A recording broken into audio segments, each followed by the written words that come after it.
Good evening বন্ধুরা, আবার চলে এসেছি একটা নতুন ভিডিও নিয়ে। আর সেটা হলো চিকেন কষা। তবে এটা শুধু আদা রসুন পেঁয়াজের চিকেন কষা নয়, এটা হলো ক্যাপসিকাম বাটা দিয়ে চিকেন কষা। প্রতিবারের মতো প্রত্যেকটা চিকেন কষার শুরুতেই একদম কড়াই গরম করে তাতে তেল নিয়ে নিতে হবে। তেল নিয়ে নেওয়ার পরে গরম হয়ে আসলে তার মধ্যে, এই ক্ষেত্রে বলে রাখি, গোলমরিচ, গোটা গোলমরিচ 3-4খানা আর কাঁচা লঙ্কা গরম তেলের মধ্যে দিয়ে দিতে হবে। তারপর একে একে বেটে রাখা পেঁয়াজ আদা রসুন আর আলাদা করে বেটে রাখা ক্যাপসিকাম কাঁচা লঙ্কা বাটা, পুরো মিশ্রণটা ওই তেলের ওপর যখন পেঁয়াজগুলো বাদামি কালার হয়ে আসবে তার ওপর দিয়ে দিতে হবে।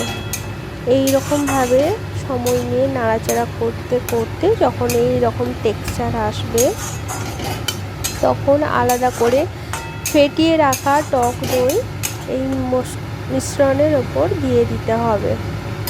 আর এখানে একটা কথা বলে রাখি, এই গরম তেলের ওপর যখন আমি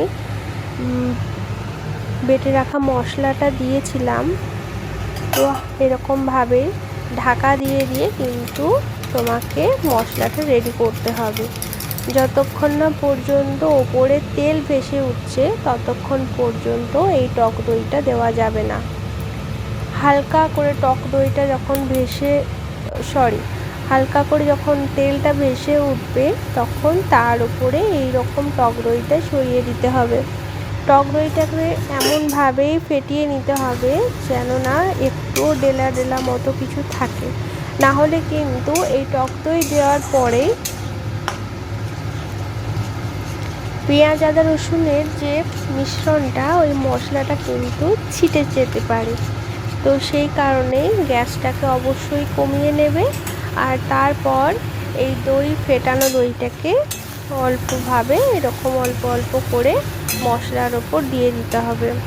আবার সেই একই রকমভাবে একদম হালকা আঁচে দিয়ে রাখতে হবে। হালকা করে তেল ভেসে উঠলে তারপর আগের থেকে নুন হলুদ আর একটুখানি সর্ষের তেল মাখানো চিকেনের পিসগুলোকে আমি এভাবেই দিয়ে দেব। গ্যাস কিন্তু অবশ্যই কমিয়ে রাখবেন। গ্যাস যদি বাড়ানো থাকে তো সেই ক্ষেত্রে বেশি আঁচে চিকেন আর ওই দই মাখানো মশলাটা পুড়ে যেতে পারে। এই রকমভাবেই রেডি করে নিতে হবে। হালকা হালকা একদম ঢাকনা দিয়ে দিয়ে ভালো মতো সময় নিয়ে কষতে হবে। আর অবশ্যই যেন গ্যাসের আঁচ একদম লো ফ্লেমে থাকে।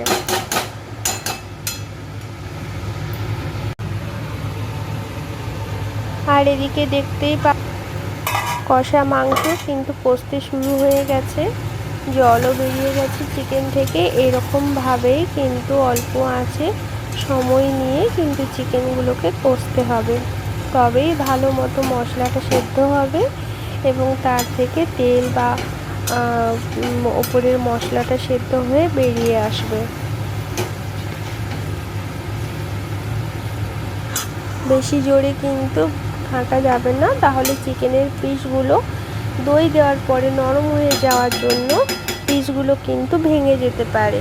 তাই হালকাভাবেই এরকম করে খুন্তি দিয়ে নাড়তে হবে।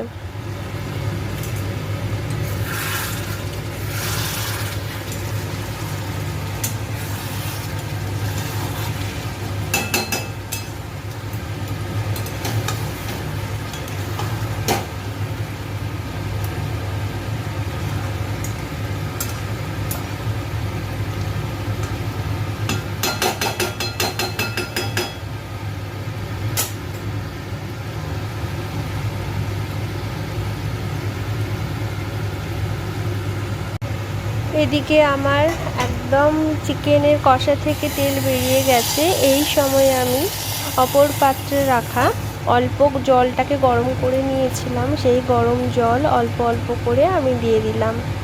এখানে বলি গরম জলটা একদম পরিমাণ মতো নিতে হবে, না হলে কিন্তু জলটা যখন বেশি আঁচে অল্প একদম কমে আসবে তখন কিন্তু টেক্সচারটা ভালো আসবে না।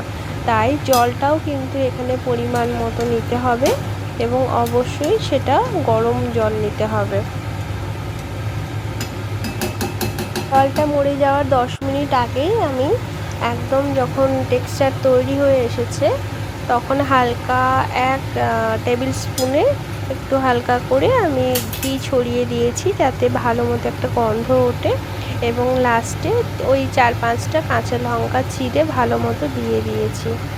এবার এরকমভাবেই ঢাকা দিয়ে রাখতে হবে যতক্ষণ না পর্যন্ত খাবারটা সার্ভ করা হয়।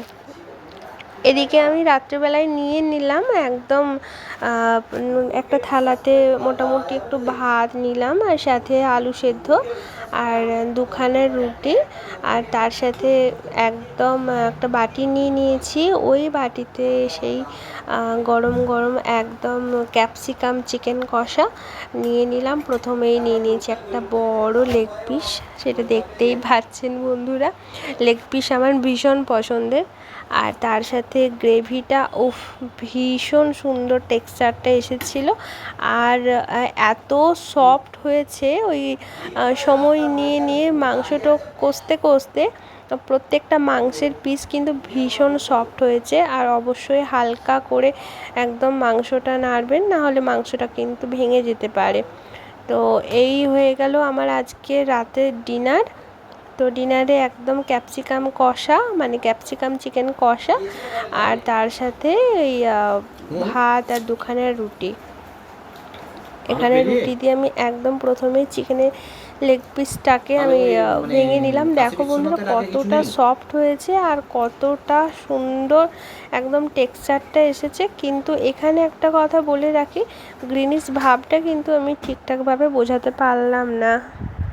তো আমার মনে হয় আমার হলুদের পরিমাণটা একটু বেশি হয়ে গেছিলো, যেটার কারণে গ্রিন টেক্সচারটা আসলো না। কিন্তু বন্ধুরা তোমরা যখন এটা রেডি করবে তখন অবশ্যই গ্রিনিশ ভাবটা যাতে বেশি আসে তাই হলুদের পরিমাণটা একটু কম দেবে, তাহলেই গ্রিনিশ কালারটা আসবে।